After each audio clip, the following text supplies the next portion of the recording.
Okay, good evening, ladies and gentlemen. I'm going to call the public hearing for Tuesday, May 21st, 2024 to order. Before we have three items on the agenda, so before we get into them, I have a statement to read. This council meeting is being convened in order to hold public hearings on land use matters. This hearing, the public and anyone who believes their interest in property is affected may speak or present written submissions. Everyone will be given a reasonable opportunity to be heard at the hearing, and no one should feel discouraged from making their views known. Those of you who wish to speak or have registered with the city clerk should, after being recognized by the chair, begin by clearly stating your name and your address. If you have provided a written submission, please make this known at the beginning of your presentation. All written submissions will be retained by the city clerk and form part of the record of the hearing. Each speaker may address the hearing a maximum of twice. The length of your first presentation will be limited to a maximum of 10 minutes. Your comments must be relevant and not obstruct the hearing. Any additional presentation, which must be on new information, will be limited to 3 minutes. Members of council may ask questions of you following your presentation. However, the function of council members during a public hearing is to listen to the views of the public, not to debate the merits of matters with citizens. Any debate by members of council will occur at the subsequent vote. The order of proceedings for each item will normally be as follows. Firstly, the city clerk will briefly describe the matter under consideration. Then the applicant or their agent will be invited to make a brief presentation up to 10 minutes. The city clerk will then identify any written submissions received, and oral submissions from the public will be heard, and any further written submissions, if any, will be received. And finally, the hearing will be closed and matters may be considered. Please note that delegations must present in a respectful manner without interference or comment from the audience. City Council is committed to ensuring a safe and respectful environment and supports the right of the community to bring comments forward. Please observe these rules. If you have any concerns with the manner in which the hearing is conducted, direct your comments to the chair. So, Mr. Clerk, first item. Thank you, Your Worship. First item is Richmond Zoning Bylaw 8500, Amendment Bylaw 10514, RZ 20921-503. Location is 8180, 8200, 8220, 8240, 8260, 8280, and 8300 Leslie Road. The applicant is Billard Architecture, Inc. And the purpose is to rezone the subject properties from the residential single detached RS1E zone to the light industrial office and limited commercial Z121 Aberdeen Village City Center Zone to permit development of a mid-rise development with light industrial, limited office, and limited commercial uses. First reading was April 8th, 2024. All right, is the applicant here? Do you wish to make a presentation or just await questions? We don't have a formal presentation, but we are being. Okay, why don't you hold it now? I've got, there's two of you, Brian Daniel, that's you, and Robert Bellard.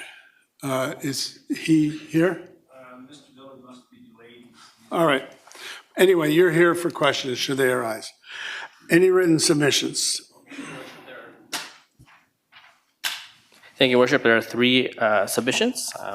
One from Marina Lot and concerns with regards to traffic impacts, the loading zone placement, and the noise. We got a reading from Mr. Ross Cutchison and concerns regarding displacement of residential housing and potential negative effect on local wildlife. And we have a submission from Michael and Rose C. and concerns with regard to noise, privacy, safety and security, and future impacts. All right, are there any parties here who wish to address council on this item on the agenda tonight?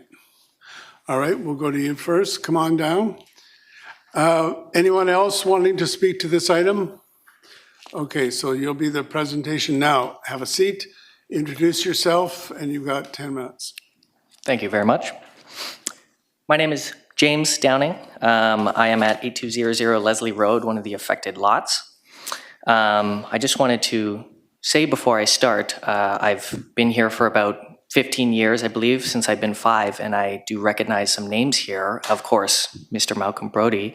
I believe I met you at a boating convention at the Dike, and Councillor Alexa Liu, I think I still have your signature from when you visited my school years ago. So I would like to get started. Yes, I've lived here for 15 years, and due to this rezoning and thus displacement, I will have to move away, move to the interior, out of country, etc. And I do believe it is ridiculous during a housing crisis to remove housing and displace families who can no longer afford new gentrified housing in the area. City News of Vancouver declares this a crisis, and they write in January, Canadian Mortgage and Housing Cooperation found Vancouver remains the most expensive place to rent in the country.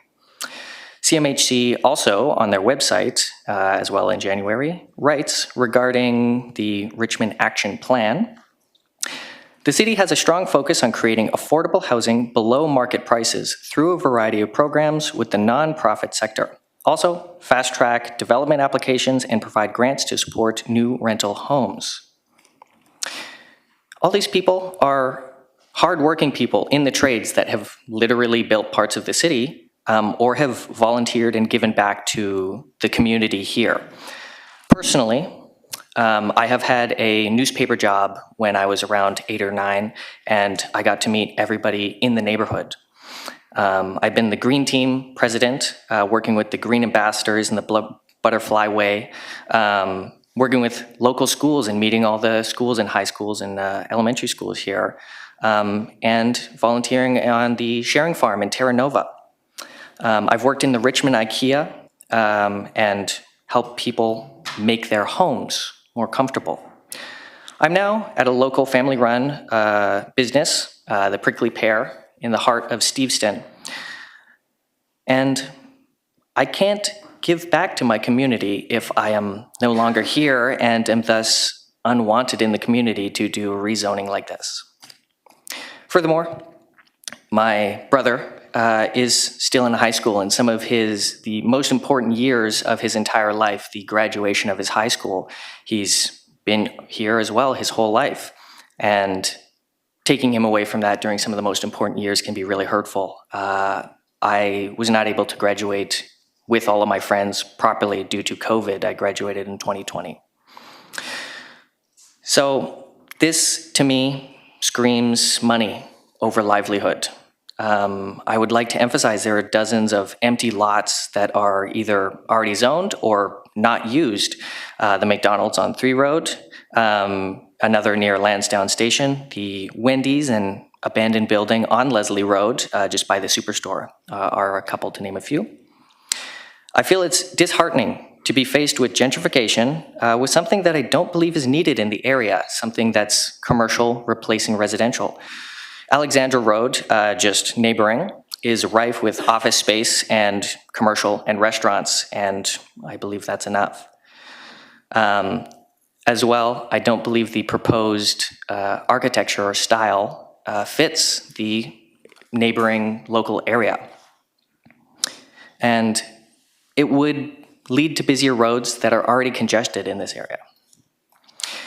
If it must be rezoned as something low-rise, as it's claimed, at least townhouses, something that is still residential and that are genuinely affordable. Or, if possible, let the families move on their own accord and move on when they're ready. And I will repeat, this is, in my eyes, irresponsible and a disheartening development to replace family homes with something that is capitalistic and, with all due respect, greedy in terms of the office space and industrial areas, especially during a housing crisis. That is all I have for today. I hope I have effectively appealed to what humanity might be here today. I really do appreciate the time and opportunity to speak to everybody. Thank you very much. All right, thank you very much. We have a question from Councillor Galanders. A question on land use.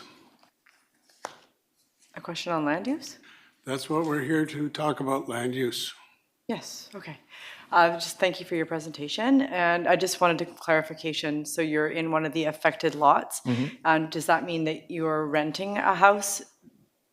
I personally am not renting, but in my family, yes, my parents are renting the house. So we are renting this lot, and we have been for, I believe, since 2009, 2008, 2009, yeah. And then how much notice did you get that you were going to have to move? As I'm told, we would get at least 4 months, but it has been, as far as I know, up in the air for months and months, keeping us on edge, basically, and we don't know what's going to happen when we have to go, and it's been pretty stressful, basically, yeah. Yeah, I can imagine. And were there any other offers as far as like trying to help you find other accommodation that has been offered to you? So far, I have not heard of any. I have not been either relayed if my parents have been told, but I don't believe they have. And I hear that is supposed to happen, but yeah, again, I haven't heard of any relocation efforts. Okay, thank you. Councillor Day. Thank you. You've suggested that there be some residential, maybe affordable townhouses. Describe for me the other land uses in the area. The other land uses Like in the on area? Leslie Road, like what is the primary type of buildings? Are they?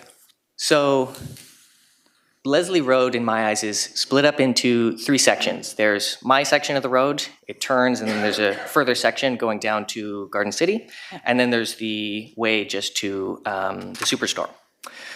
On the way to the Superstore, that is primarily commercial and office buildings. And then the 2/3 that I mentioned are all residential, same with the rest of the neighborhood of the, I believe, Brown Gate, Brown Crescent. All around the neighborhood, they're all residential. Yeah, and I do believe that side should stay that way. On the other side of Hazelbridge should all stay residential there, yeah. Some would argue that you don't want residential close to an air, a corridor where airplanes fly over constantly. What do you think of that? I think there's already residential there. People have been living there happily for many years, 15 years or more in my case. And sure, there are airplanes. Sometimes it's noisy, but you get used to it. I don't believe it's much of an issue for many of the people living here. Slight noise complaint occasionally, and it happens. Richmond as a whole, parts of Vancouver, they're all near the airport, and I would say we're lucky to be near an airport. I used to work on Sea Island. I used to work at the Lynch shop on Sea Island, and it was local. It was easy to get to, and I say it was helpful for my development working there during my high school years. And last question, the map on page 54 shows a lot of the trees being taken out, and particularly a very big one on the east side. And then there's going to be a bike lane. What do you prefer, a bike lane or trees? I would definitely prefer trees. Leslie Road itself already is generally quiet in terms of traffic. Hazelbridge is a little more busy, but Leslie Road is pretty quiet. I've biked to school, I bike to IKEA pretty much all the time, rain or shine. I've had personally no problem. Many members of my family, we bike just down the road and we're okay. It's quite a quaint, nice neighborhood in my eyes. I don't think there's much need for a bike lane on a road like this that is so quiet, basically. So I would definitely prefer the trees. They add a lot to the skyline in my eyes, and also any pollution that, trees clean up. So I would say that we should keep those. Thank you. All right, Thank you. thank you very much. Thank you. Is there anybody else who wishes to speak to council? Yes, sir. Come forward, please. Anyone else looking to speak to council on this item? All right, so you'll be our second speaker on this item. Please introduce yourself, and you've got 10 minutes.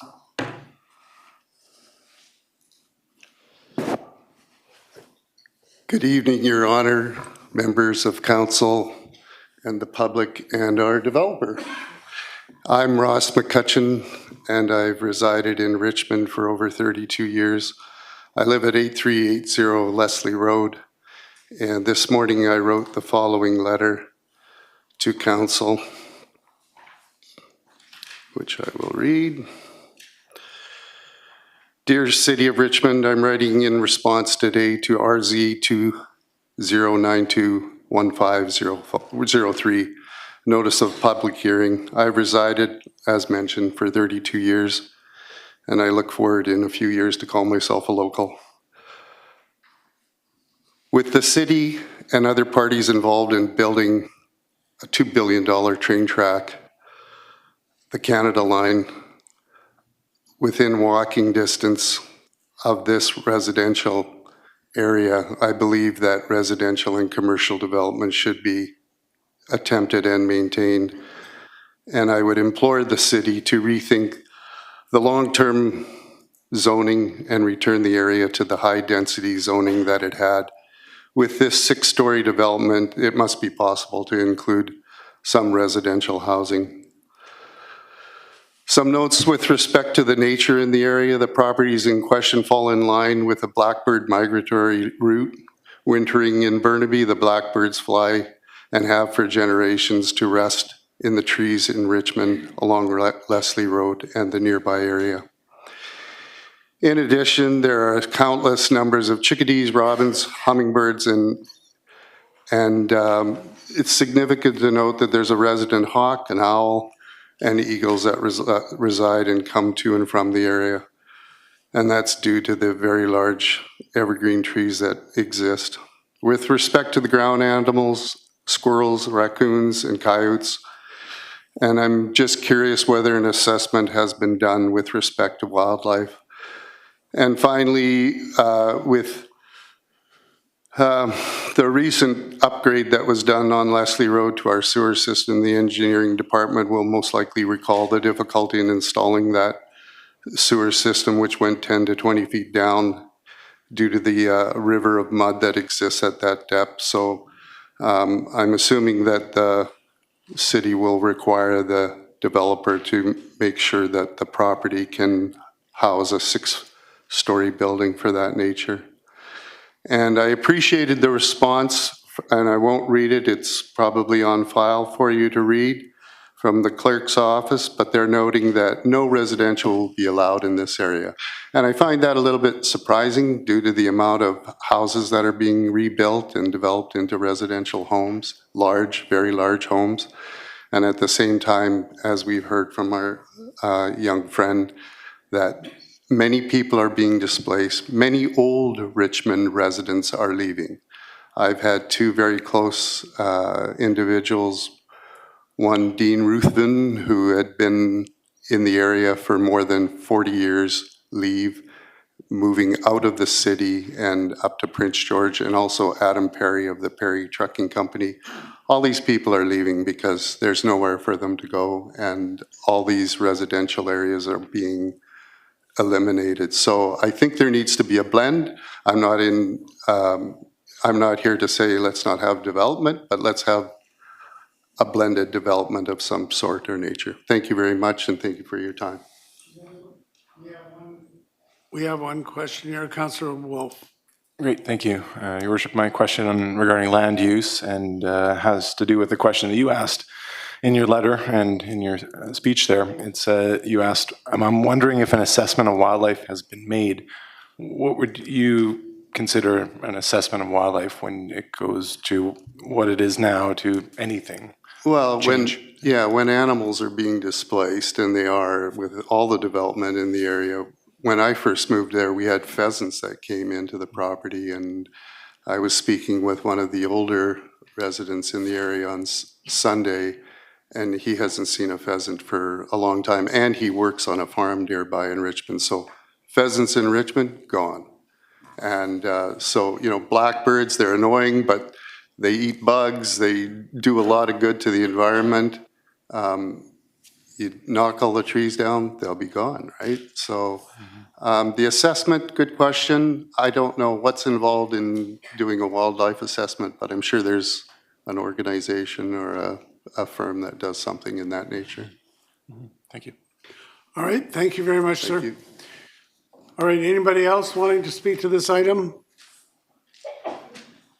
Okay, I keep seeing more hands. All right. Have a seat. Thank you.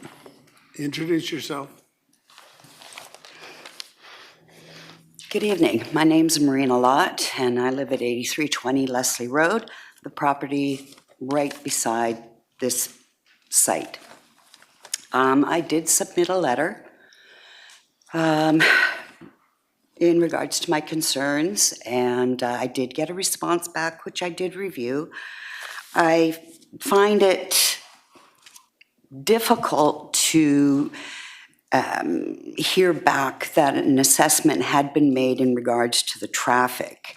If you go to this area on a weekend, the traffic is standstill. The vehicles don't move. If you're at a crosswalk, most of the time you have to walk into the oncoming lane to go around the back end of a vehicle that can't progress because the traffic is so backed up. There are a lot of hit and misses, hits with cars, a lot of fender benders. I hear them, I see them when I go shopping. I see them when I go for my walks. It's not a safe corner, and I can't understand how having a driveway and an access and driveway on Hazel Bridge is going to make that particular area any safer. I also wrote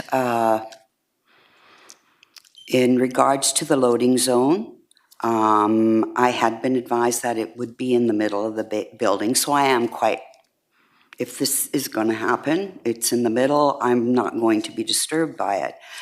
What I did find quite, like Ross had said, is in regards to the wildlife. I've lived here for 14 and a half years. I have a beautiful backyard. I enjoy my backyard. I enjoy my flowers. I've done a lot of work there. Over the years, I've managed to record 35 different species of animals, furry animals, coyotes, eagles, hawks, owl, voles. I even had a pair of mallard ducks in my backyard. And to find out that an assessment had been made, but because there is no nesting habitat, these poor animals, they've become obsolete. And this habitat's unique. It's unique in our neighborhood. Where can you go and sit in your fire pit and have a heron fly over your roof and sit in the tree while you're enjoying a glass of wine, the evening stars, your fire pit, and your company, and there's a heron sitting there? Or I'm sitting in the backyard, and the eagle, he's caught a little black rabbit, because we got rabbits all over, we all know that, and he's sitting there like 40 feet from me up in the tree eating a rabbit. He wouldn't be doing that on 3 Road. He's doing it here because this is where he feels safe. When COVID started, I had a hawk, and I found out later hawks only eat other birds when they don't have enough food. This hawk had taken down a robin. I watched him out of my laundry room for 2 hours. He ate the robin, everything but the beak, sat there, regurgitated it, and relaxed and flew off. Who the heck gets to see something like that? Nobody. I got the privilege to see these things. I got the privilege to see a coyote in the wintertime cutting through my yard. It's shameful. Heron used to be on Alexandra on an empty lot beside one of the hotels there. They did a construction across the street. There's a gym there now. There's a barbecue lemon chicken there now, but there's no heron there anymore. It's not right. You're changing the neighborhood. You're changing the housing. There are $1 million homes across the street who are going to be blocked. Never mind my little rental property. This place doesn't fit in. We need something that fits in with this community, fits in particularly with this block. It saddened me to think in this day and age and all what's going through, that you would even consider rezoning this area. I find it shameful. I have a list of all that wildlife, if anyone's interested. Unfortunately, it was a lot to type out, but yeah, thank you very much. Thank you very much, ma'am. We have some questions. Councillor Galanders, on land use. Thank you, Your Worship. Thank you for your letter and for your presentation and for your passion. Thank you. You had some concerns about traffic as Yes. well as the wildlife. So if there was a different type of development here that was, say, residential, not saying that that's on the table or anything like that, but if there was commercial underneath and some rental housing above, so we've got some letters about seniors housing, and the other speaker was mentioning housing. Would traffic still be a concern for you? You know,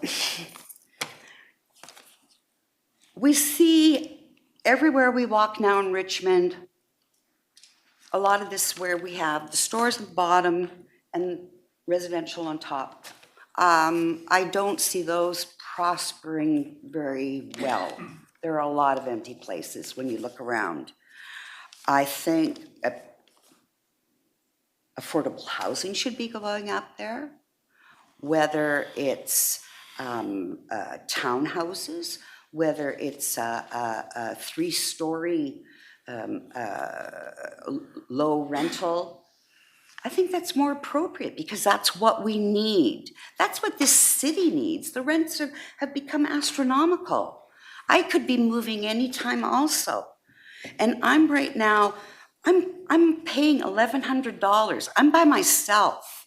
If I have to move, do you think I'm going to be fortunate enough to be paying $1,100 with pets? Not a chance. Yeah. This really needs to be rethought. Thank you. Thank you. Councillor Day. Thank you. I'm looking at the aerial map that it's in our binder, and it shows what I believe is your property directly beside the development property. And Directly beside it, yes. yeah, and you're just north of, on Alexander, there's basically a warehouse, it looks like. It's a plaza. Yeah. A lot of restaurants are there. There's a coffee shop. There's a veterinary there. It gets to be troublesome sometimes. They bring a lot of rats in. The garbage smells. You put up with it. You know? And even with that development on the south side, you have all this wildlife, and you must be very Yeah. treed. It looks like you have like a, I love where I am. yeah. I love where I am. My children love coming because you're always going to see something unique. Last year, my daughter, she sat there for 4 hours with 2 bees mating on her finger. Like, really? So on the other side of the street, on the north side, those look like quite big houses, is that They're $1 right? million homes, yeah. There's a number of them, quite a large number of them. And they also appear to have a lot of trees, by the looks of things. No. No? Well, and the back property they do, pardon me, yes. Okay. Yes. All right. That's very intriguing that we can have this little ecosystem so close to where there's already development. It's amazing. Yeah. Okay, well, thank you. All right, thank you very much, ma'am. Thank you very much. Anyone else wanting to speak to us on this item on the agenda? Anyone else? All right, we'll ask for council consideration. Yes, sir? Respond to some of the issues. Okay, go ahead. He's the applicant.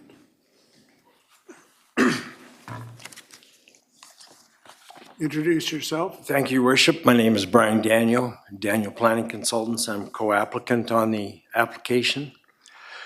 I just wanted to provide a little bit of information on issues that were raised.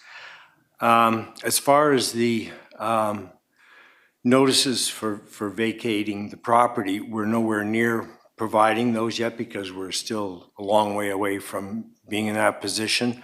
We have submitted a detailed and thorough proposal to the city with respect to the notice.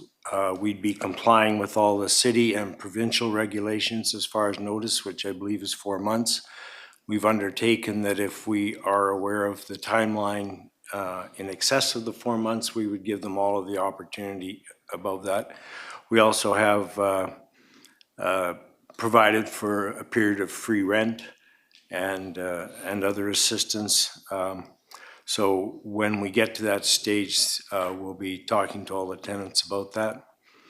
Respect to traffic, we have a very extensive traffic impact assessment that's been done identifying future traffic, additional lanings, left-hand turn lanes, traffic lights, all those to help with the future traffic.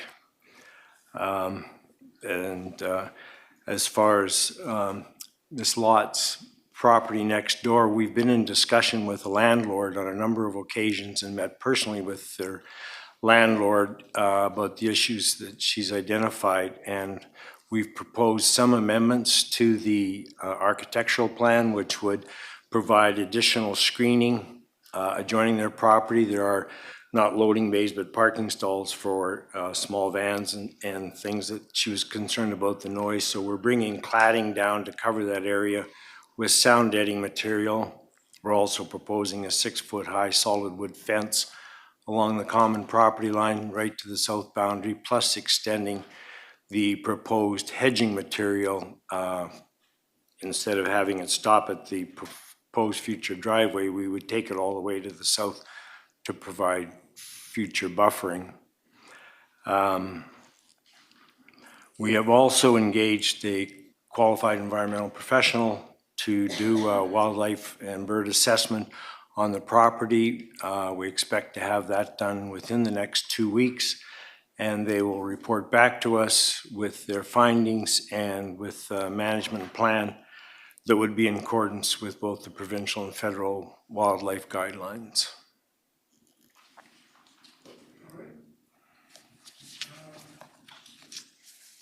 Councillor Day? Thank you very much. I had a question. Wilder Engineering provided a drawing for us. It's on our page 54, and it shows significant widening of the roadway. And then in the lower right corner, it looks like a bike path. And I guess because of that, quite a few city trees would have to come out. Do you have any comment about that? All of the trees that now exist on the municipal right-of-way, we've shown them all on that plan. The trees that were discussed at first reading, trees number 1 and 256. What we've shown on the plan is the canopy plus the root protection zone.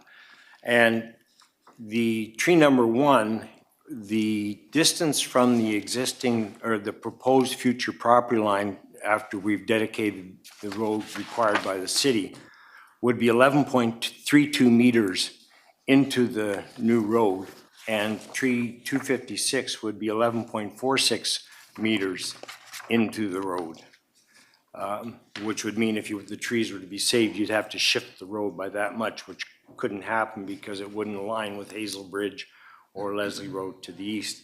The other trees, the other 5 trees are smaller, but they still would prohibit the ability, you would completely eliminate the ability to widen the road, because we're looking at 2 travel lanes, left-hand turn lane, bike lane, boulevard, and sidewalk, all on the south side as part of the work that we're required to do to maintain the standard of the traffic circulation patterns that have been identified in the Central City Area Plan. So the road is going to go from how wide to how wide, including any bike lanes and whatever?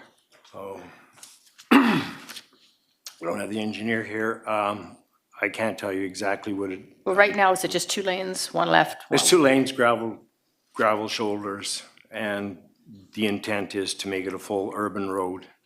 4 lanes. So we've dedicated the full amount on our side to complete that on the south side, with future widening on the north side. I mean, given that this road, this part of Leslie Road kind of dead ends into Brown Road, I'm trying to understand why it would have to be that wide. Well, it doesn't dead end. It does continue on and turn north. Okay, I mean, yeah. And the city engineers have identified this as a major road and a major bike route, along with the dedication that we're providing on Hazel Bridge for that north-south pathway. So the intent is that Hazel Bridge north-south will be a significant traffic artery as well as pedestrian bike path, and Leslie Road will be as well. All right, thank you very much, sir. Thank you, Your Worship. Anybody else? All right, I'll ask for council consider, so that's moved and second. I got a question of staff. What's the OCP designation, and does this comply with it, with that designation? Yes, through your worship.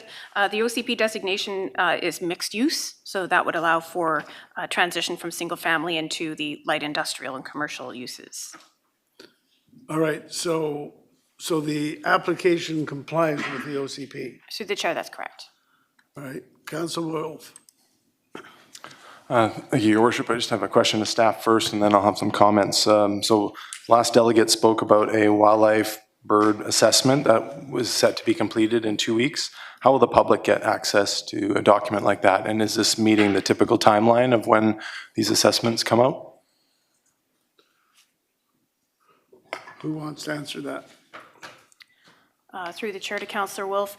When that information is available to staff, it is publicly accessible once it has been provided.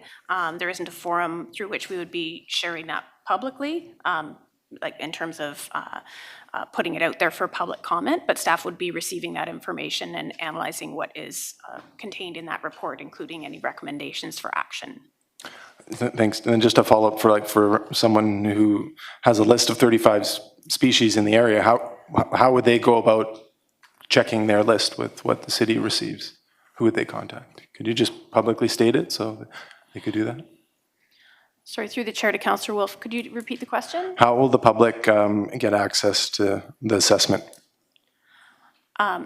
Through the chair to Councillor Wolf, they could contact the staff contact, the planner on the file. Okay, great, thanks. I have a few comments on this. I did speak extensively on April 8th, the only time we've considered this so far. And I'll start with the number game that typically gets played. The trees.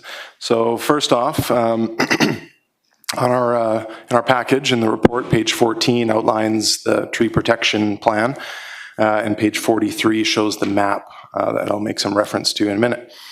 I guess some good news in the tree report is all 14 neighboring trees will be saved for now. That's the trees on the east of this block as well as the trees to the south. However, on page 15, it says that after public hearing, which is right now, more of these trees can be considered for removal. The property, one of the delegates tonight, it lives directly to the east of this, and what we allow to happen on this development will likely follow suit with the remainder of this jewel of a block in the city center. All of the 32 trees on site are slated to be removed, and I did say trees, so anything that's not considered a tree would also basically be considered gone. The city trees, there's 10 of them, they will all be gone. What's unique about this set of trees, at least, is that there's some significant trees in the mix, and there's 2 on the on-site trees, and the developer will replace them at a higher rate, 3-to-1. But the city trees are, I would say, super significant, although they don't get classified the same way as developer significant trees. But they, if you look on the page 43, you can see the most significant tree on this is a western red cedar that is 175 centimeters. So pushing towards the 2-meter diameter. We don't see too many of those around anymore. So as a result of the removal of the trees, the developer is required to plant 66, but their plan is to only fit 11. And those 11 will not be significant trees. They will likely not grow very well at all because of the soil conditions and space for their root systems. It's unfortunate that there was no one speaking, I don't think, tonight who lives on the opposite side of the road, Leslie, because they might be contending with a whole lot more noise when these trees are not there. There was a mention in one of our correspondence about the Zodiac Karaoke and Pub, which is just directly south of this area, and the noise that that generates. And I'm sure the trees do a great job of buffering it because most of them are evergreen trees, meaning they have their needles year-round, and they're not leafy deciduous trees that wouldn't be providing as much barrier. I know I, for one, would like to see a copy of that 35 species of animals that are found in such a proximity to a city center and a SkyTrain, to hear about the blackbirds using this on their migratory route that they take. I know a few other stops that they take throughout Richmond, but I didn't know this was one of them. Early this afternoon, I walked the length of this block, and again, I'm just saddened to think that this is very likely the last of its kind when it comes to a block of this type of ecosystem. And for what? The land use change that we're going to allow for is pretty much a cookie cutter style of block building that's not really identifying anything that's there before. It's like wiping the slate clean and starting from scratch, but that's not what this property has. And are we getting a passive house, a high standard of energy? No, they're considering a step code 2 of the BC Energy Step Code, which is pretty much the bottom line that they would be required to provide. So I've said enough. I'm really thankful that there were some delegates from the area that were able to contribute so much to the community and to really appreciate what I've lived my whole life in Richmond appreciating. So I'm saddened for them, but I'm also very thankful that they got these memories. Thanks. Councillor Rao. Bishop, I have a few questions for staff. The first question is that, this area is undergoing changes, it's getting very busy. So my question is, what is staff's projection of the ultimate changes in this area? For example, will sooner or later all residential homes will be gone and will be replaced by mixed-use properties? So what's the general picture of the overall development in the neighborhood? Yes, through your worship to Councillor Au. The long-term plan is for the area to transition to these industrial and limited commercial uses as designated in the official community plan. Okay, good. Then my second question is, now this, the land use to be changed to a limited commercial, office, and light industry use. So what is staff's assessment for the demand for those type of space? Through your worship to Councillor Au, the applicant bringing forward this application is an indication that there is demand in the community. There is also, the Aberdeen Village area is also designated for these types of uses as part of the city's long-range vision in order to have a balanced complement of mixed employment and those types of uses in the community. My final question is, well, actually, I like the idea that we are putting more industrial space back into the city. I've been concerned about the loss of industrial land in the city for a long time. So it's recommended that there will be 6,142 square meters of industrial space. And then there will be 869 square meters of office space. So I want to ask, is this ratio fixed? I mean, further down the road, I mean, would it be possible that the developer felt that, oh, there might be more need for industrial space and increase the floor area? Could that happen? Through your worship to Councillor Au, the zoning does allow for primarily industrial uses with a limited range of commercial. So there is a set pattern that's permitted. Additional industrial would be permitted. However, this site-specific zone is tailored to the site. So it does set this particular pattern in place for this site. Oh, thank you. Councillor Galanders. Thank you, Your Worship. I have a question of staff as well, and then I'll make some comments. When was this area changed in the OCP to become mixed use and not residential? Was this back in 2013 or before that? Does anybody know? Through your worship to Councillor Glanders, the area is designated for mixed employment, not mixed use. And I believe that does predate the last OCP update in 2009. City center area plan. Oh, sorry, through your worship. When the city center area plan was updated in 2009. 2009.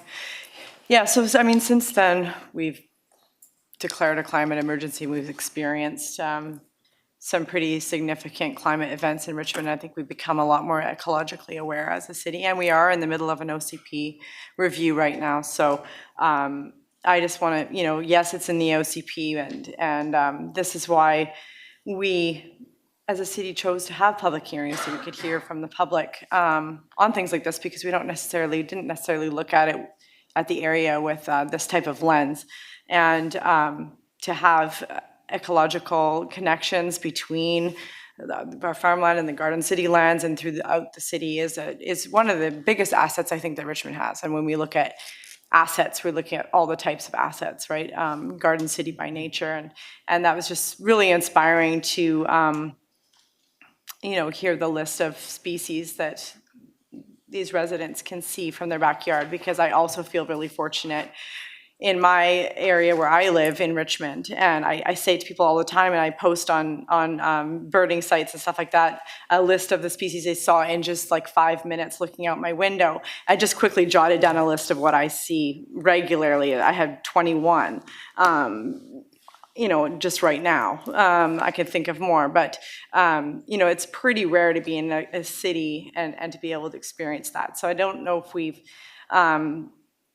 fine-tuned our OCP to consider trying to do development that's more ecologically sensitive in areas where we have this type of wildlife. And it just seems kind of crazy to me. I mean, I understand wanting more commercial and industrial space, but we've got all of this commercial and industrial space over by the Oval that there are no trees, so there are fewer trees and fewer wildlife there as it is, and we're getting rid of all of those businesses and putting towers there, and then now we're going to move the businesses over to this more sensitive area. So I would love to refer this back just to see if there's a type of development that could require a smaller footprint, that could go a little higher, that could save these significant trees. I just don't think that we're in a position in 2024 to be removing almost 2-meter western red cedars, which are habitat and food for so many species, when we want to keep our city beautiful and healthy and livable in this climate emergency. I don't understand why the road needs to be so much wider than the other roads nearby that are large roads as well. I think that we could fine-tune it. Perhaps there's a development within what the applicant purchased the land value for that could be done with a different height or something that would still make it economically viable but retain some of the ecological sensitivity. A few of us voted against this when it came around at first reading and did a referral about being able to save some of the trees, and the referral didn't go through. But I'll still be voting against it if we can't refer it. Thanks. Councillor Day. I'd like to ask staff, looking at the aerial map on page 19, and there's Alderbridge Road, Alexander Road, Leslie Road. I'm trying to understand why we need to go so much wider on Leslie Road when it appears that Alexander and Alderbridge Way are the same size as Leslie is now. Why do we have to make it so much wider? Because to the east, we've got Brown Road, and it's not a lot of people coming and going to that area. So why, and what is the difference in the width? Yes, through your worship to Councillor Day. All of these proposed changes are part of the result of a transportation study that was completed for the site, analyzing the traffic patterns and needs in the area. The proposal includes the road widening in order to accommodate this, but also to provide that the pedestrian sidewalk as well as the separated bike lane, which form part also of the city's active transportation network. So what is the difference in width between the existing road, Leslie, and the new Leslie? Through your worship to Councillor Day, there are currently 2 lanes and no sidewalks along the street. This would allow for the 2 lanes with the left-hand turning bay, turning onto Hazelbridge Way, as well as sidewalks and the separated bike lane. Would it be 100% wider, 50% wider than the existing road? Oh, in terms of road dedication, there's an additional 2.5 meters that would be of road dedication along Leslie. From the development.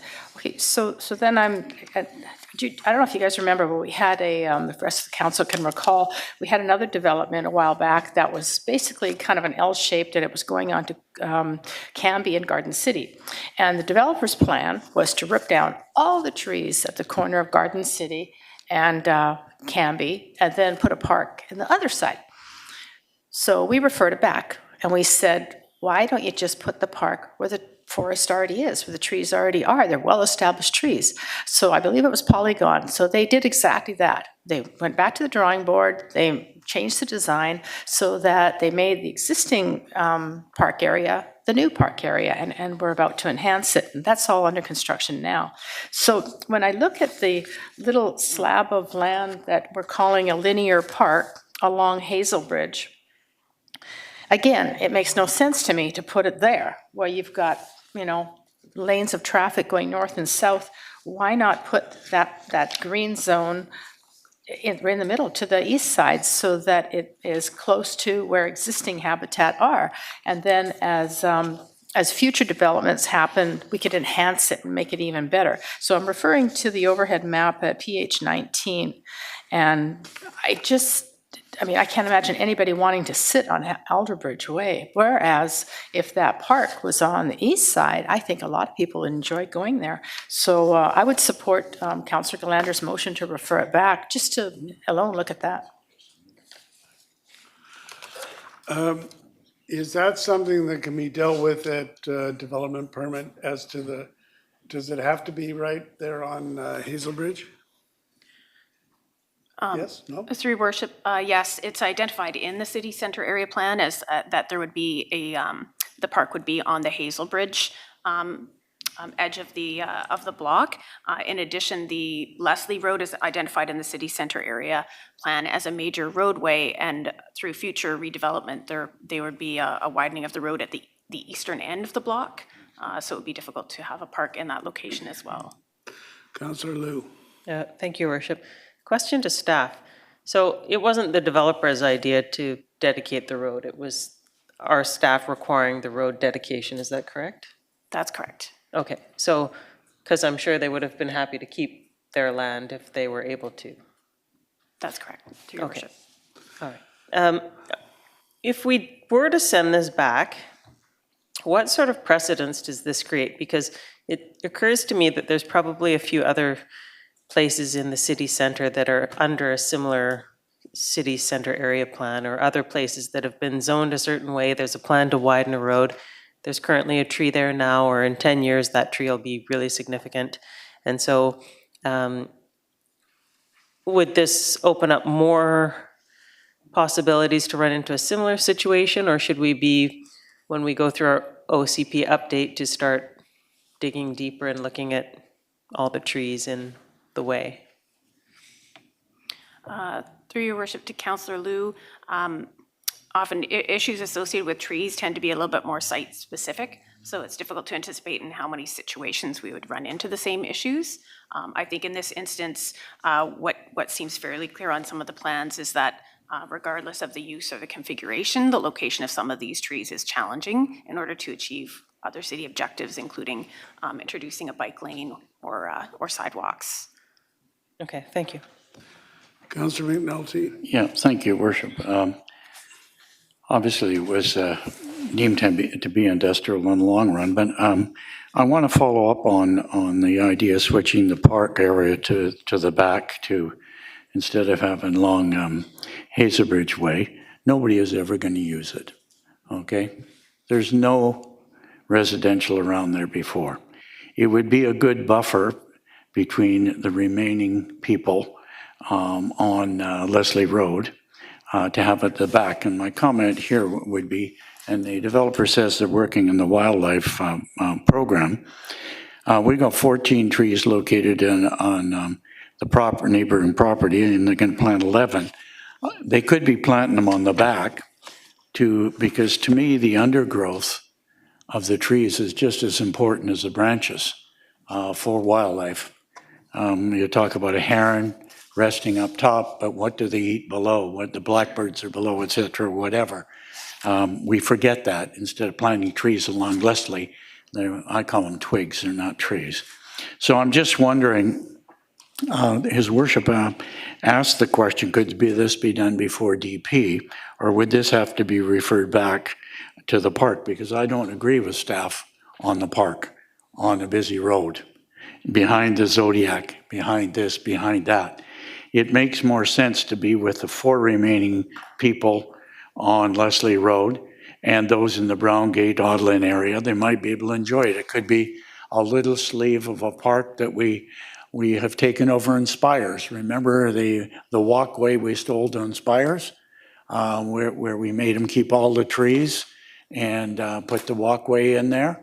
Well, we could be doing the same on it. So to you, Your Worship, is this one that can be, or let me ask through you to staff, can this not be done before the DP, or does it have to go back to you? Through your worship, no, it cannot be addressed through the development permit process. It would need to come back to staff. Okay. However, it is part of a linear network, Greenlink. Well, I'd like to thank you then. Then I suggest we refer it back and to be brought back within a month to look at that, but also give us a layout of the park that can be done. The developer has already committed, saying they've got a study coming up, and Councillor Wolf was asked to see part of what's been coming. I'd like to see the same. So it would be my recommendation or my support to move it back to look to having the park in a different area. If we're going to have industrial, for example, let's have it with industrial. Let's not butt it with the residential at the end on 8300. If Okay. So that would be, Your Worship, I'm prepared to move. Well, just a minute, before anything happens.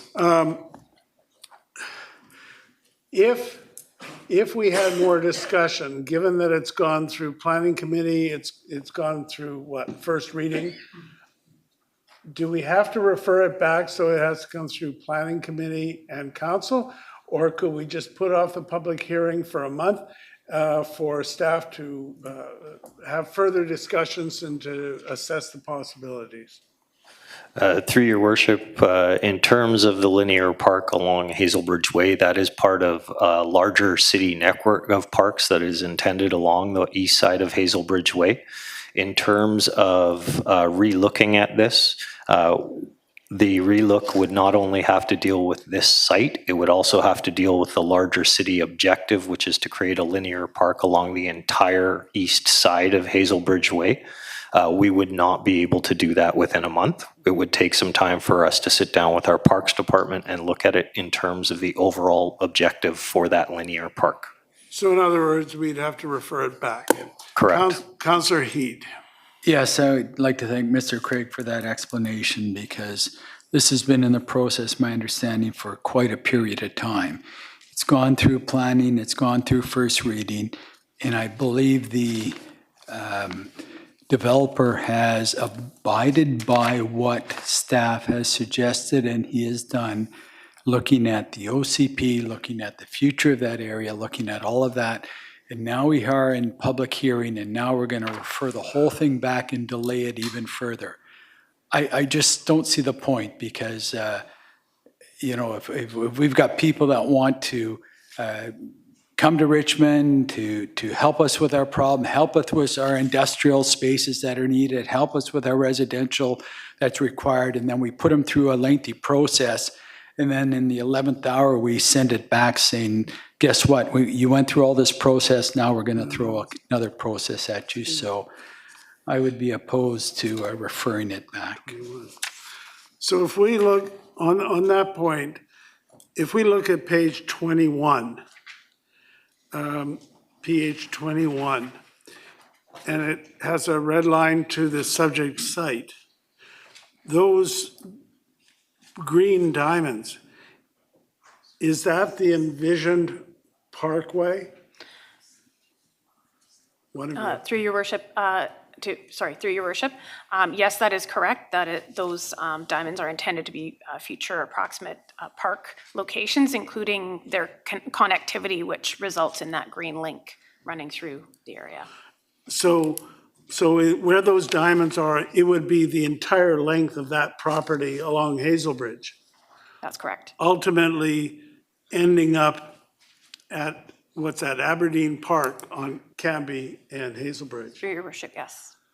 Okay, so I think that we've got the picture there. If people see it some other way, make the motion. Counselor Day.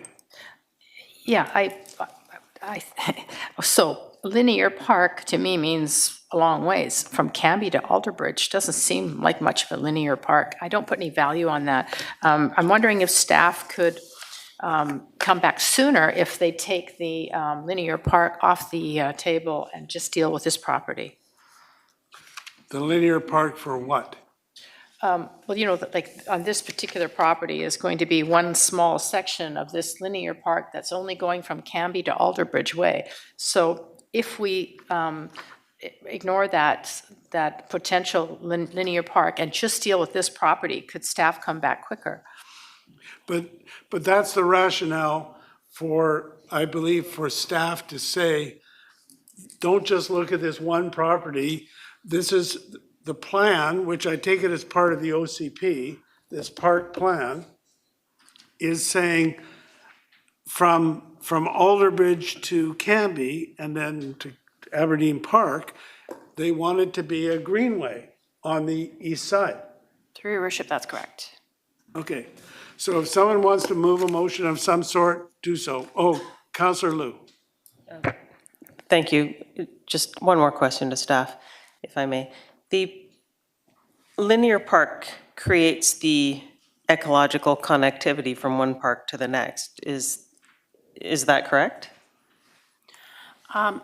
Through the chair to Councillor Liu, it's more of a neighborhood park than an ecological connection, although with the addition of greenery and trees, there could be sort of a more minor function to that end. Okay, so connecting the Aberdeen Park to the Lansdowne development. Yeah. Okay. All right, is someone moving something? All right, I'll call the question then on the motion. Well, then put your hand up. Yeah, sorry. No, nothing is moved other than what's on second and third reading is all that's moved. That's on the floor. You want to move referral or something? Yeah. Okay, who's going to second that? Okay, so it's moved and seconded on the referral, on the merits of referral. I don't want to talk on referral. Okay, so then I'm going to call the question on referral. All those in favor? Those opposed? So that is, we've got Councilors Galanders, Day, and Wolf in favor. Everyone else is opposed. Okay, so on the greater motion, Councilor McNulty. Could I just ask a question? On the planting of the 11 trees, can they not be planted instead of along Hazelbridge, can they not be planted at 8300 somewhere along in there to mix in with the forest is what I was trying to get at, so we don't lose the forest area? Or is that something you need? Aren't the trees on the east and the south going to be kept? Through your worship to Councillor McNulty and through your worship, the landscaping details, including the trees, will be further refined through the development permit process. Okay, so there is a possibility of putting 11 more trees to go with the 14 that are already there. If indeed that was a concept that somebody wishes to accept.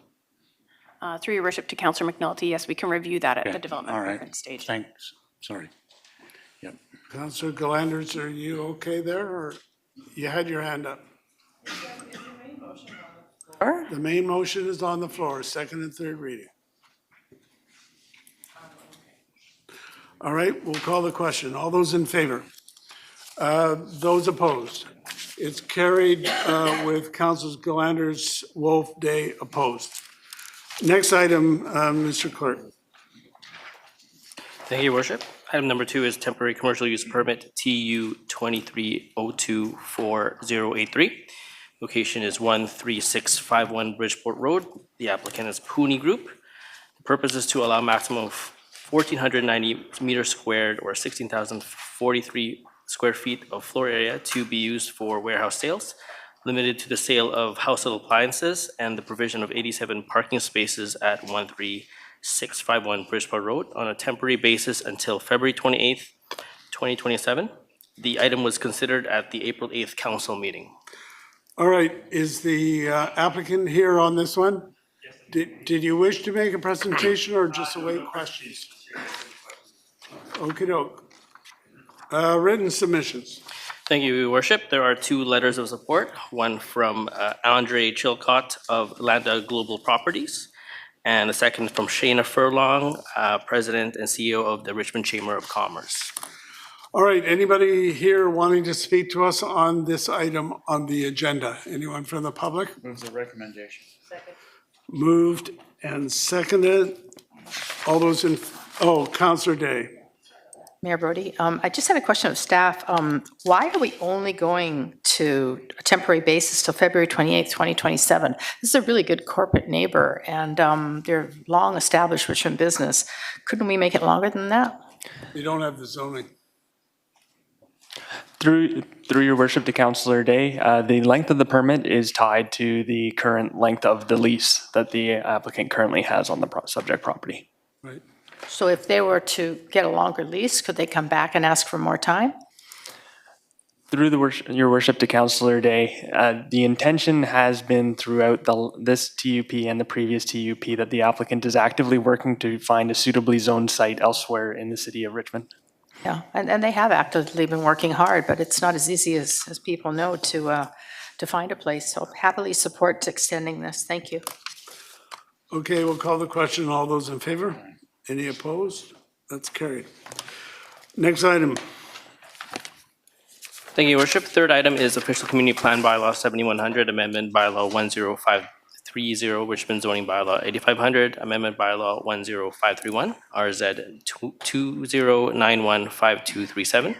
Location is 8351 River Road, 8411, 8431, 8451 West Road, and 2431 Number 3 Road, and Provincial Crown Land, Block A, District Lot 6578, Group 1, New Westminster District, and a portion of District Lot 6689, Group 1, New Westminster District, and Lot 87, except part on Plan 70252, District Lot 478, Group 1, and Section 21, Block 5, North Range 6 West, New Westminster Land Plan 34592. The applicant is Jingon International Development Group, and the purpose of the OCP amendment is to amend the 2041 OCP land use map and the city center area plan, Bridgeport Village specific land use map to facilitate a high density mixed commercial development, and including various mapping amendments to reflect the proposed redistribution of parks, roads, and introduce special precinct development permit guidelines. And the purpose of the zoning amendment is to rezone the subject site from light industrial IL zone to a new high-rise riverfront commercial and institution ZC 54 Bridgeport Village City Center Zone and school and institutional use SI zone to permit the development of a 3-phase high-rise mixed-use development and city park in the city center's Bridgeport Village area. First reading was May 6, 2024. All right, thank you. Staff has already given us at council, gave us a good summary of what this entails. So I think that it's all reason enough that council has that. The applicant, there's obviously various representatives of the applicant. Are you here? Do you want to make a presentation or do you want to wait for questions? Mr. Mayor, we're willing to waive the presentation and wait for questions. Okay, look, see what comes up. All right, written submissions. Worship, there are 5 submissions, 4 letters of support, one from Firework Productions Limited, Raymond Chung, CEO of Fireworks Production Limited, one from Nancy Small, CEO Tourism Richmond, letter of support from Ahmed Al-Hati of the Kayan Group, and a letter of support from Shayna Furlong, President and COO of the Richmond Chamber of Commerce. And we also have a submission from Mr. John Roston expressing opportunities for a new museum in the area. All right. Are there any parties here tonight who wish to address us on this item on the agenda, the Duck Island? Anybody wanting to speak to us? Anybody? I move second and third of bylaw 10530. Okay, so that's moved and is it seconded? Seconded on the bylaw of that's the official community plan bylaw, moved and seconded. Councillor Day. Thank you very much, Mayor Brody. So on page 139, there's a picture of the SkyTrain in silhouette over top of the public park. And my question is, if we're raising the dike 15 to 18 feet, will that be a usable park?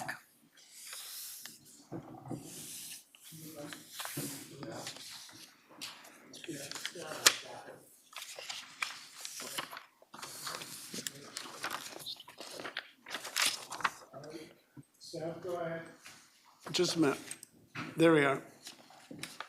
Through your worship to Councillor Day.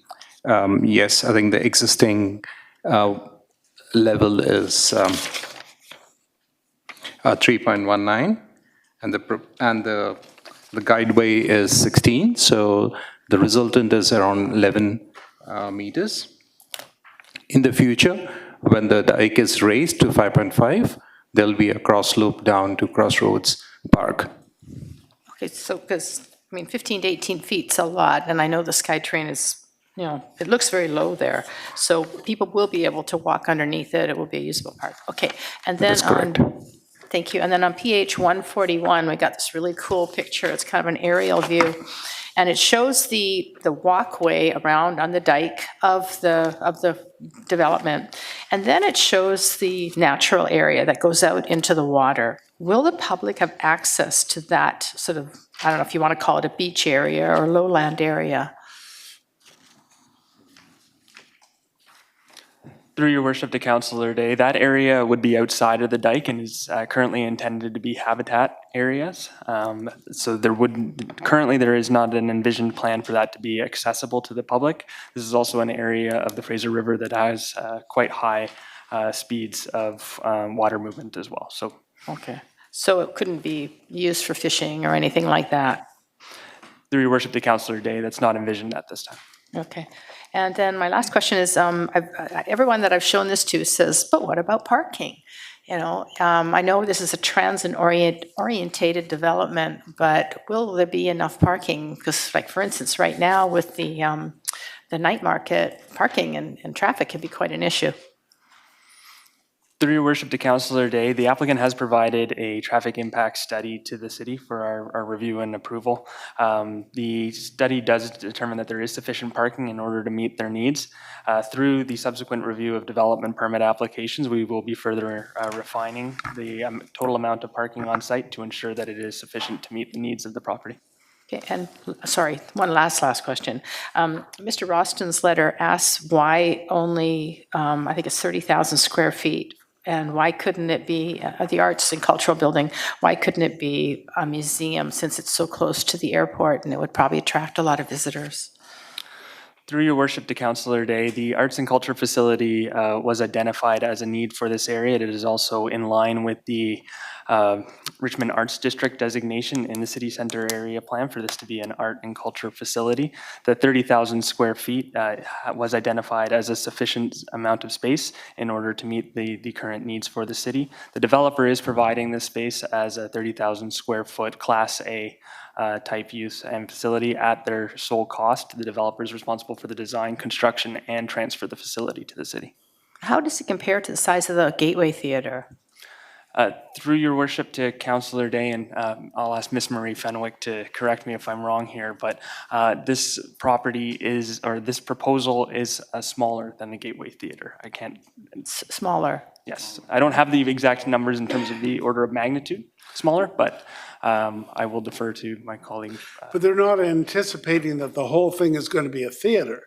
Isn't it broken up into smaller sections, and then there is a smaller performance hall? Through your within worship to that Councillor Day, 30,000? through your worship, that is correct. Okay, so really it could never be a gateway theater. It could only be for classes or whatever. It's intended as a joint facility. Okay, thank you.